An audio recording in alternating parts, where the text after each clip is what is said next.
Hello, good morning. ബെത്ലഹേമിൽ നിന്നും സ്നേഹപൂർവ്വം ആശംസകൾ. ഡിസംബർ 20 പ്രഭാതത്തിലേക്ക് സ്വാഗതം.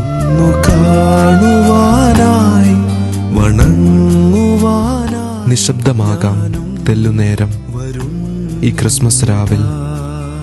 പുൽക്കൂടിനു മുന്നിൽ ആരവങ്ങളൊന്നുമില്ലാതെയാണ് ഉണ്ണിയേശു ജന്മമെടുത്തത്.